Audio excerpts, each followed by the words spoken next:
ባይ ዘ ዌይ ሶስት ነገሮች ባላንስ ካላደረጉ ጴንጤ ቸርኪ እንደጠመመው መኪና ይኖራል። እንደዚህ ጎን ነው የሚሄድ ሸፋፋው። የእግዚአብሔር ቃል ዕውቀት የመንፈስ ቅዱስ ሙላትና ወይም ከመንፈስ ቅዱስ ጋር ያለ ልምምድ። ሶስተኛ ጸሎት ብቻ መጸለዩ ሰዎች አይታችሁ ታውቃላችሁ? አትግባቧቸው።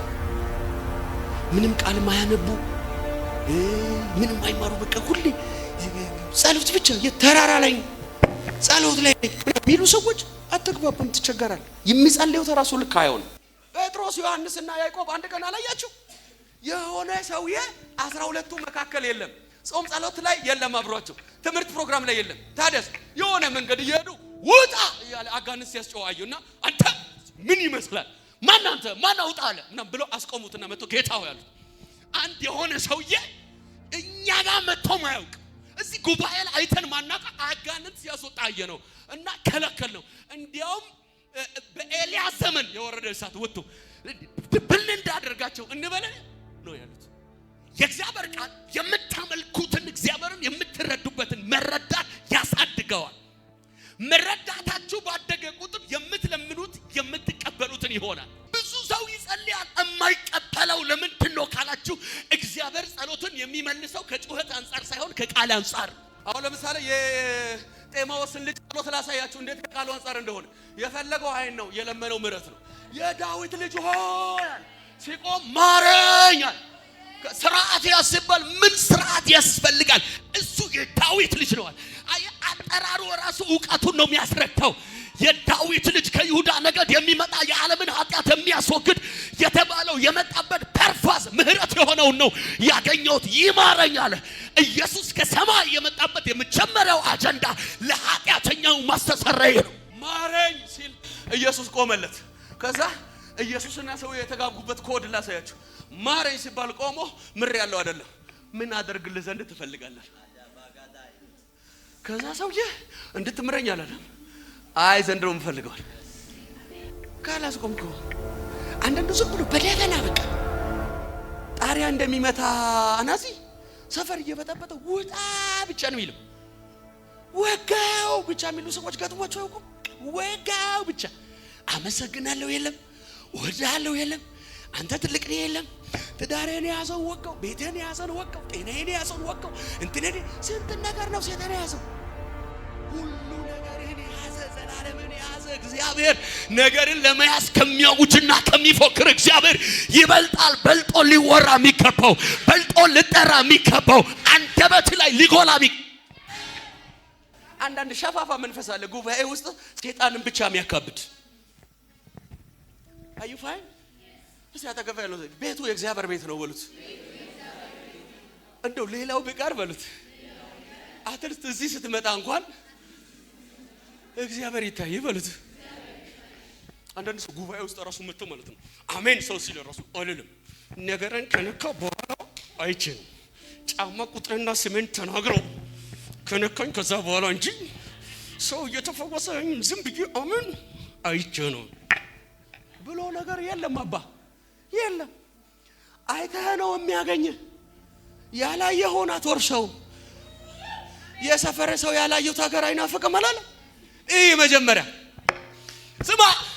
አምፖል የሚያህል አይን ይዞ ኢየሱስን ማናገር ሳይታያቸው ከእጁ አንድ ሊቀር መቀበል ሳይታያቸው አንተ አይን የሌለው ሰውዬ የሚያልፈውን ተረዳ። ማን እንደሆነ ገባው። ቁምልኝ አለው። ትችላለህ አለው። ዛሬ ማታ እግዚአብሔር አይንህን ይከፍታል። ነገ ከተማ ላይ የሚወራ ነገር ትሸከማላችሁ። አጠገብ ያለውን ያዝና ከዚህ በኋላ በሉት ከተማው ላይ የሚታይ ነገር በሉት፣ የሚወራ ነገር በሉት። ቤት ላይ ህይወት ላይ እንቅስቃሴ ላይ ማን ነው የሚቀበለኝ? አንድ ሰው ጮሆ አሜን ይበለኝ። አንደኛ ተሰሎንቄ ምዕራፍ 1 ከቁጥር 3 ጀምሮ ላንብብላችሁ። በጸሎታችን ጊዜ ስለ እናንተ ስናስብ የእምነታችሁን ስራ፣ የፍቅራችሁን ድካም፣ በጌታችንም በኢየሱስ ክርስቶስ ያለውን የተስፋችሁን መጽናት፣ የእምነታችሁን ስራ፣ የፍቅራችሁን ድካም፣ የተስፋችሁንም መጽናት አይተን ማጃጋዳይ ተሰሎንቄ ያሉ የከተማው ህዝቦች አንደኛ እምነት አላቸው። የሚወራ አይደለም፣ ስራ ያለው እምነት ነው ያላቸው። የእምነታችሁን ስራ ከዛስ ከእምነት የሆነ እውነተኛ ፍቅር ስላላቸው የፍቅራቸውን ድካም ሲያገለግሉ በፍቅር ነው። ሰውን ሲወዱ በፍቅር ነው። የሚያደርጉት ነገር ሁሉ ከግብዝነት ሳይሆን ከፍቅር የተነሳ ነው። እምነታቸው ይታያል፣ ፍቅራቸው ይታያል። ሁለተኛ ደግሞ የተስፋችሁን ምን መጽናት ይለወጣል ያሉት ነገር ባይለወጥም ከተለወጠው ነገር ይልቅ የሚለውጠው አምላክ ይታያቸው። አጠገብ ያለውን ካልተለወጠው ነገር ባሻገር በሉት የሚለውጠው አምላክ ተልቆ ይታይ በሉት። የተስፋችሁን መጽናት በአምላካችንና በአባታችን ፊት ሳናቋርጥ እያሰብን እግዚአብሔርን ሁሉ ጊዜ በሁላችሁ ምክንያት እናመሰግናለን።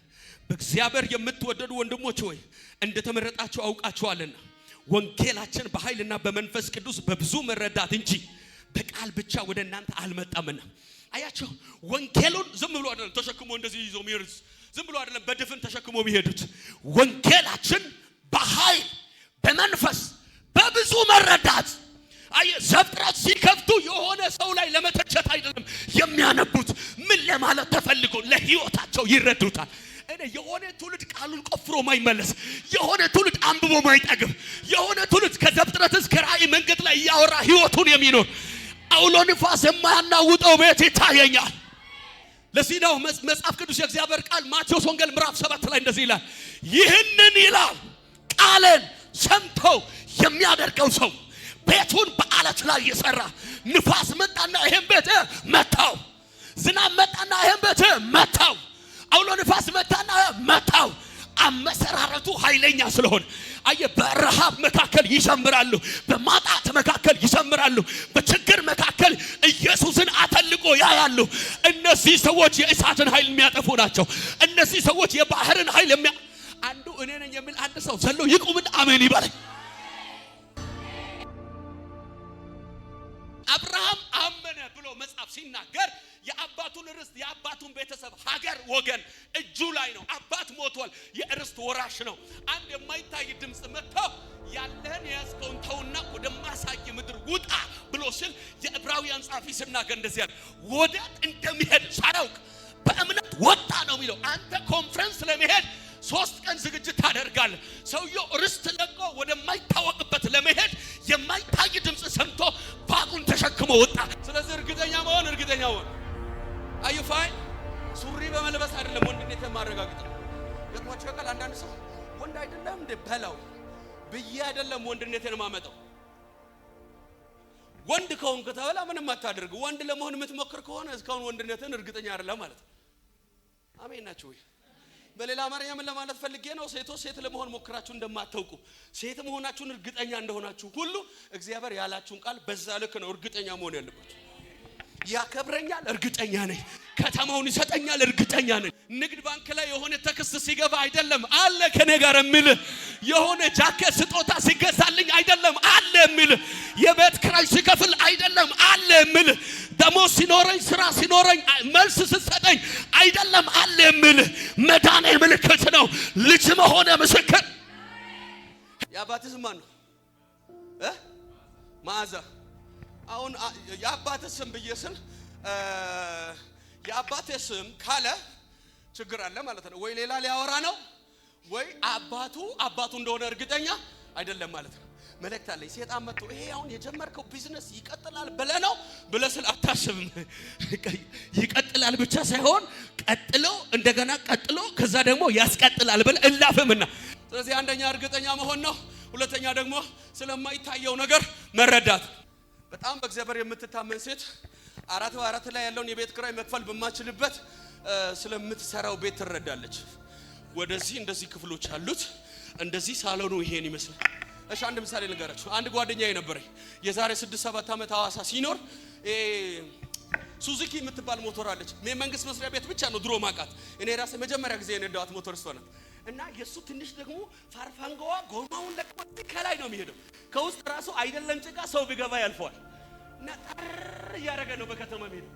ምሳ ጋብዞኝ አንድ ቀን ቤቱ ሲሄድ ምን የመሰለ የቤት መኪና አዲስ ሲሉ ግርግዳ ላይ ያለ ምንድነው አብረሽ አልኩት። አሁን ቅርብ ጊዜ መነዳት መኪና ናት። ይሄ ሰውዬ ትንሽ ነቅሎ ለቸርች ነው ብዬ ወጣሁ። እና እሱ የሚነዳ ሞተር ምዕራፍ ላይ ሲደርስ አባቴ እሱ ምን የመሰለ ነጭ መኪና ያንከባለለ መጣ። አብርሽ ማን ነው ስል የኔ ነው አለ። ምን ልየነገርኳችሁ ነው?